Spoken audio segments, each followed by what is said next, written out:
Welcome back, everyone. Lancescurv here. Today, I want to speak about revenge, the poisoned promise of revenge. We all know that moment when the betrayal hits, that sharp, unrelenting stab in the chest that leaves a mark far deeper than any physical wound. And what comes next? That fire. Not a fire that warms or heals, but one that scorches, one that screams for retaliation. It's a craving not for peace or understanding, but for something darker, revenge. This isn't weakness. It's raw, ancient, and deeply human. But while revenge may masquerade as justice, it is often nothing more than another form of suffering in disguise. You were wronged. You were cheated. You were humiliated. And deep inside, something wakes up. A primal urge that whispers, they must pay. This isn't about balance. It's about tipping the scales back in your favor. It's about making the other side bleed as you have. Trust shattered doesn't just ache, it festers. It breeds a desire to inflict, to punish. Yet for all its allure, revenge rarely delivers what it promises. People often chase revenge, thinking it will bring closure, thinking that pain must be answered with pain. But the truth? Most people discover, often too late, that revenge only deepens the original wound. That temporary satisfaction doesn't heal, it haunts. Why, then, is it so hard to let go? Why does revenge feel so right, so justified? Because it's been wired into us through generations of survival. Revenge, at its root, was a survival tool, a signal to others, don't mess with me. Long before courts and systems, humans survived in tight-knit groups. When betrayal meant starvation or death, revenge served a purpose. It wasn't personal, it was tribal, strategic. Retaliation maintained order, but we are not those early tribes anymore. Our biology hasn't caught up with our civilization. We are left with ancient instincts in a modern world. And the fires of revenge still burn in the minds of people who now live in cities, not jungles. Today, revenge still echoes through our relationships, our communities, our screens. It's hidden in passive-aggressive posts, cryptic quotes, online smear campaigns, and workplace sabotage. It masquerades as justice, but it's a poison. And unless we confront it head on, it will keep us shackled to our pain, silently shaping every move we make. Revenge is not just an emotional reaction. It's an inheritance, one of the most deeply ingrained survival instincts known to man. In early human societies, betrayal wasn't just hurtful, it was dangerous.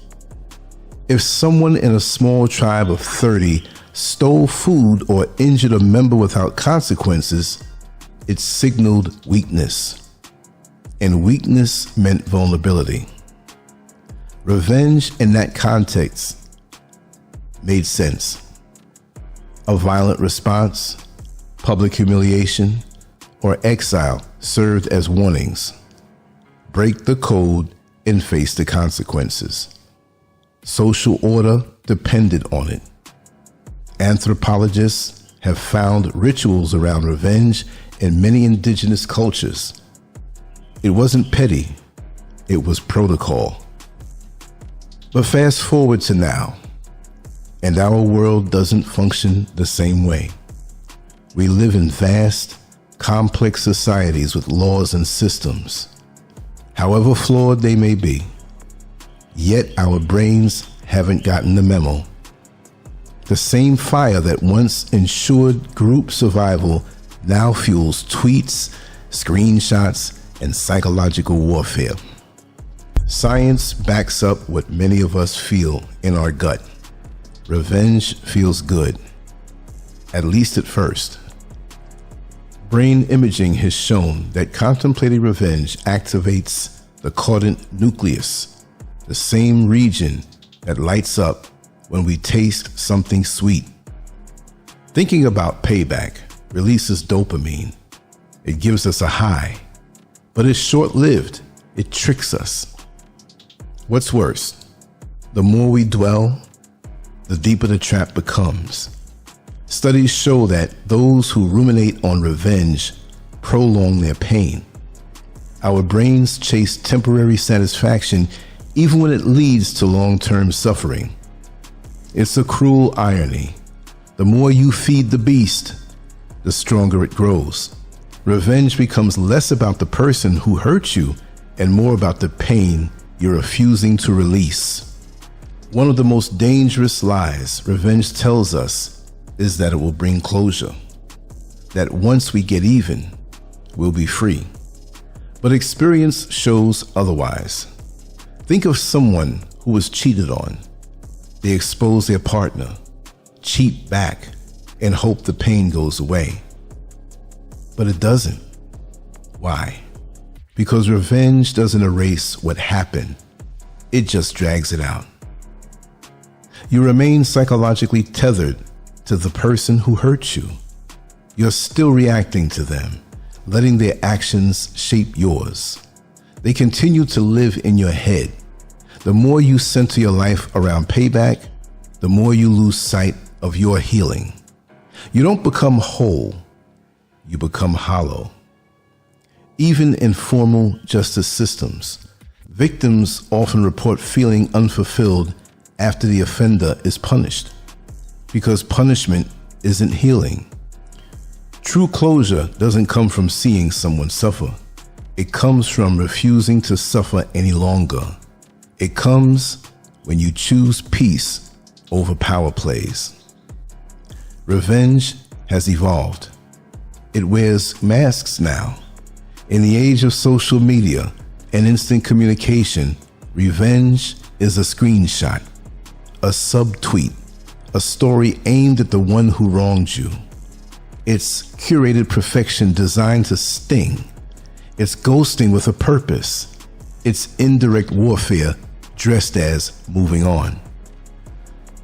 In the workplace, it's a delayed email, a sabotaged presentation, a quiet undermining.